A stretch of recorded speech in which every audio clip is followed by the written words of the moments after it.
Annyeong Cinggedel. Siapa nih yang udah nonton drama terbarunya Bae Suzy, Nam Jo Hyuk, dan Kim Son Ho yang judulnya Startup? Mimin mau kasih sinopsis drama ini nih, mulai dari episode 1. Walaupun sekarang udah tayang episode 9 ya, tanggal 14 November ini. Gak apa-apa deh, daripada gak sama sekali ya, mending telat. Oke, episode pertama dibuka dengan benda-benda kecil nih berwarna ungu yang berterbangan dan membentuk berlian, piramid, gajah, dan lain-lain. Terus ada dua orang yang pakai baju kotak-kotak yang lagi foto benda-benda kecil itu yang membentuk anak perempuan lagi naik ayunan. Lalu ada kembang api dan tulisan Sandbox yang menandakan latar cerita drama ini adalah di Sandbox. Scene selanjutnya memperlihatkan Han Ji Pyong yang diperankan oleh Kim Son Ho lagi menanyakan jadwal kegiatan dia dan cuaca hari ini kepada Yong Sil, si robot pintar yang mirip-mirip kayak Google Home ya. Namun si Yong Sil ini malah menjawab, kau akan bertemu seseorang dari masa lalumu di tempat yang tak terduga. Dan benar aja, saat Ji Pyong mengisi acara kuliah semacam talk show gitu bersama Inje dan Ibu Yun tentang merintis usaha baru ya, atau merintis perusahaan baru, dia ketemu sama So Dalmi yang diperankan oleh Bae Suzy. Pada acara tersebut, Dalmi bertanya kepada Inje apakah dia pernah mengambil keputusan yang egois, dan Inje menjawab tentu saja dia pernah melakukannya. Dia membuat keputusan materialistis karena sudah putus asa. Nah, Inje dan Dalmi ini adalah saudara kandung nih Cinggudel. Ketika mereka masih muda, sekitar usia sekolah gitu, Inje dan Dalmi ini mendengar orang tuanya bertengkar karena sang ayah ingin mengundurkan diri dari perusahaan tempat ia kerja dan ingin memulai bisnis saja. Namun, ibunya Inje dan Dalmi ini tidak percaya bahwa bisnis itu akan berhasil dan meminta untuk bercerai jika si ayah kekeh resign dari tempat kerjanya. Inje dan Dalmi sempat mengikuti ayahnya ke tempat kerja untuk menghalangi sang ayah mengajukan pengunduran diri. Tapi di tempat kerja ayahnya, mereka malah melihat sang ayah diperlakukan tidak baik oleh atasannya, sampai ditendang nih Cinggudel. Gak ada akhlak emang ya nih atasannya. Sedih banget ngelihat Dalmi kecil nangis nih Cinggu. Akhirnya sang ayah tetap resign dari tempat kerjanya dan akhirnya bercerai dengan istrinya. Karena orang tuanya bercerai, Inje ikut ibunya dan Dalmi ikut ayahnya. Sang ibu ternyata sudah dapat duda kaya nih Cinggudel, dan Inje bakal pergi ke Amerika bersama ibunya. Inje kelihatan banget materialistis ya, karena ia sempat mengatakan kepada Dalmi bahwa ayah tirinya itu kaya. Terlihat juga dari pertemuan Inje dan Dalmi di restoran. Semakin lama Inje tuh semakin malas untuk bersama Dalmi gitu. Sudah tidak sehangat dulu lagi nih hubungan persaudaraan mereka Cinggu. Kayak gini nih.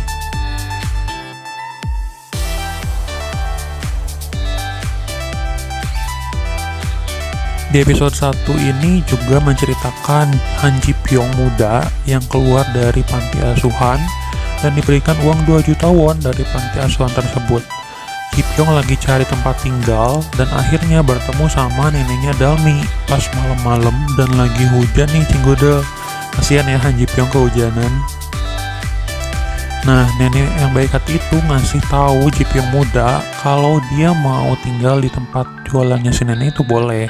Kuncinya ada di sangkar burung yang ada di dekat pohon tempat jualan si nenek itu, atau tokonya si nenek. Akhirnya Ji Pyong muda ini tinggal di tempat jualan si nenek ya, daripada kehujanan ya. Dan si nenek ini so sweet banget nih Cinggu. Si nenek ini nyisain 2 hotdog ya. Jadi dia ini jualan hotdog dan juga nyisain 1 Yakult. Cela Yakult, yang bentuknya kayak Yakult sih ya. Esokan harinya, Ji Pyong sama nenek ini pergi ke bank untuk bikin buku tabungan karena si nenek takut uangnya hilang, dan Ji Pyong muda menyarankan si nenek ini nyimpan uangnya di bank aja. Lalu mereka buka buku tabungan atau buka rekening baru ya di bank namanya Mail, bukan Mail ya, bukan bank BCA juga atau bank BRI gitu ya. Jadi namanya bank Mail.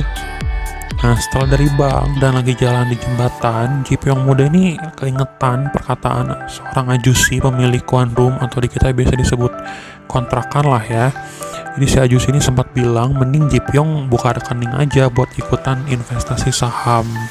Karena nih Ji Pyong ini pintar banget nih Cinggudel, dia ini juara satu investasi tapi virtual dan dapat uang 100 juta nih Cinggu.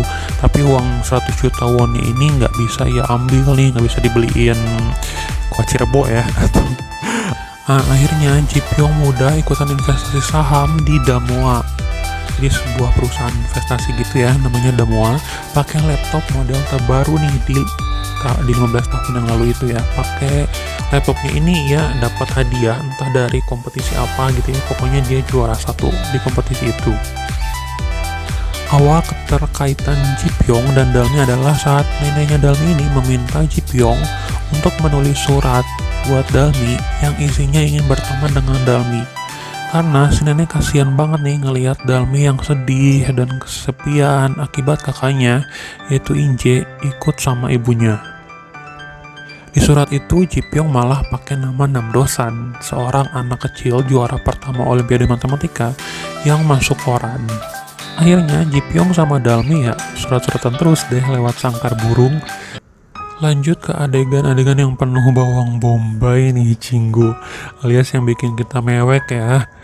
Jadi kan Ji Pyong ini ikutan investasi saham ya, pakai rekeningnya si nenek dan dapat uang kurang lebih 80 juta won nih Cinggu. Wah gila, berarti di rupiahin sekitar 800 juta lah ya. Nah, pas Ji Pyong lagi cari tempat tinggal dan mau ngambil uang di ATM, ternyata rekeningnya ini udah ditutup. Ji Pyong langsung lari dong ke tempat si nenek dan ngeliat si nenek ngasih uang ke ayahnya Dalmi pakai kresek hitam untuk keperluan bisnis ayahnya Dalmi ini. Ji Pyong marah dong, masa uangnya dia malah dikasihin ke anaknya si nenek ini ya, gitu. Dia marah banget karena si nenek ngambil uangnya Ji Pyong dong. Ternyata nih Cinggu, si nenek itu ngasih uang ke anaknya alias ayahnya Dalmi itu pakai uang si nenek sendiri. Uangnya Ji Pyong masih nenek simpen di kresek yang berbeda. Lalu si nenek ini ngasih kresek itu ya yang isinya uang bejibun punya Ji Pyong. Dan Ji Pyong akhirnya malu ya. Ji Pyong sempat sedih gitu dan Ji Pyong pamit ke si nenek mau pergi ke Seoul untuk melanjutin sekolahnya. Pas di terminal bis, Ji Pyong nih yang lagi duduk sambil nunggu bis ke Seoul, si nenek ini datang bawa sepatu baru buat Ji Pyong karena sepatunya Ji Pyong ini udah kelihatan jelek ya. Si nenek juga sempat makein nih sepatunya, so sweet banget ya si nenek.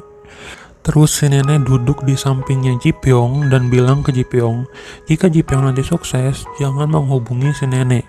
Setelah Ji Pyong kaya, menikah, dan hidup baik, karena neneknya itu nggak mau iri gitu, hubungi si nenek ini kalau Ji Pyong kesusahan. Sumpah ya penuh bawang bombay banget nih Cinggu. Dan pas busnya dateng ya, Ji Pyong ini nanya ke si nenek punya permintaan apa gitu, karena Ji Pyong nggak suka punya hutang budi. Lalu Ji Pyong meluk si nenek dan wah Cinggu nggak berhenti ya nih adegan sedihnya. Selain itu nih Cinggu, tadi kan si nenek ngasih uang ke anaknya ya atau ayahnya Dalmi. Terus ayahnya Dalmi ini ya ditelepon sama seorang investor gitu ya untuk presentasi mengenai bisnisnya kepada investor tersebut. Dan investornya ternyata adalah Ibu Yun yang pakai bantal leher itu loh, yang suka pakai bantal leher terus ya. Udah berasa naik travel kalian naik bantal leher gitu ya. Nah pas di jalan menuju tempat investor itu, ayahnya Dalmi sempat ketabrak mobil nih Cinggu, ngejar bis yang udah mau jalan. Sementara ayahnya Dalmi harus nyebrang 2 kali nih buat naik bis itu, dan posisinya masih lampu merah. Di Korea kan gak boleh ya nyebrang sembarangan gitu Cinggu. Setelah sampai di perusahaan si investor dan selesai presentasi, ayahnya Dalmi ini sempat kayak gemeter gitu ya tangan kanannya, terus juga mimisan gitu. Nah ayah Dalmi ini tuh pulang naik bis setelah beli ayam atau chicken ya yang diminta sama Dalmi, tapi ayah Dalmi pas duduk di bis udah nggak bisa ngomong dengan jelas dan tangannya udah kaku gitu. Bahkan si penumpang bis yang lain itu nyebutnya ayah Dalmi ini sedang mabuk. Nah, ayah Dalmi itu ternyata meninggal Cinggu di bis karena tadi nih sempat ketabrak sama mobil yang harusnya tuh ayahnya Dalmi pergi ke rumah sakit buat diobatin, bukannya pergi ke perusahaan buat presentasi ya di depan investor gitu. Ayahnya Dalmi ini meninggal sambil pegang HP yang wallpapernya tuh foto keluarga kecilnya. Itu si ayah, ibu, lalu Inje dan Dalmi ya. Karena ayah Dalmi ini udah dapat investasi di bisnisnya, itu ingin banget rujuk sama istrinya dan bisa bawa Inje balik lagi nih. Ayah Dalmi nggak tahu bahwa sebenarnya mantan istrinya ini udah nikah lagi Cinggu. Sedih banget ya. 15 tahun kemudian pas Dalmi ikut acara kuliah tentang merintis perusahaan baru nih di Sandbox, akhirnya Dalmi ketemu lagi nih sama kakaknya yaitu Inje. Mereka sempat ngobrol bareng dan nanyain kegiatan masing-masing. Pas Dalmi ditanya mengenai kegiatannya saat ini, Dalmi tuh mengaku sedang memulai bisnis dengan seorang teman dari masa lalunya, yaitu Namdosan, orang yang Dalmi tahu sebagai si pengirim surat. Inje mengundang Dalmi ke acara perusahaannya, dan Dalmi harus membawa Dosan dong tentunya. Saat obrolan mereka ini, harga diri Dalmi sempat diinjak, ya terasa diinjak gitu ya oleh Inje nih Cinggu, yang melihat hidup Dalmi ini susah, sampai sepatunya Dalmi diwarnai spidol agar terlihat hitam semua ya. Juga tidak percaya Dalmi memiliki bisnis bersama teman kecilnya yang namanya Dosan itu. Karena Dalmi sempat panas nih ya, lagi panas-panas ini pas lagi obrolan itu, akhirnya Dalmi mengiyakan undangan Inje dan bilang akan membawa Dosan ke acara perusahaannya Inje itu. Pas pulang, Dalmi merasa menyesal ya dengan perkataannya itu, sampai jedotin kepalanya ke tiang di halte bis. Karena ya gimana caranya dia bisa bawa Dosan gitu ke acara tersebut, dia aja gak pernah ketemu sama Dosan gitu. Jipyong ternyata ngikutin Dalmi nih, dia duduk di mobil sambil ngeliatin kelakuan Dalmi yang bikin ngakak itu ya. Jipyong terus ngikutin Dalmi sampai Dalmi ketemu sama neneknya yang sekarang udah nggak jualan lagi di toko yang dulu, tapi jualan di mobil van gitu. Dalmi bilang ke neneknya bahwa dia tuh merindukan Dosan, dia ingin bertemu sama Dosan karena udah janji dong ya ke Inje mau bawa Dosan gitu. Jipyong yang udah lama banget nih nggak ketemu sama si nenek, dia sedih gitu.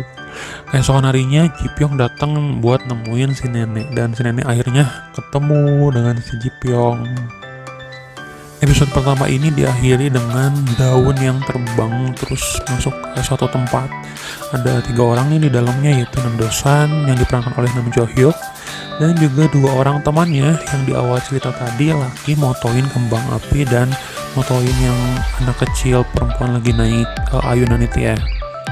Dosan ini ternyata programmer dan ia lagi membuat pemindai wajah dan barang gitu. Gimana ya pertemuan Dalmi dan Dosan nanti di episode selanjutnya? Tonton review dan sinopsis Startup episode 2 di video selanjutnya ya. Terima kasih sudah menonton video ini sampai akhir. Jangan lupa like, share, dan subscribe. Komen juga kalian mau aku buat review dan sinopsis dan mau apa lagi ya. Annyeong, cinggodong.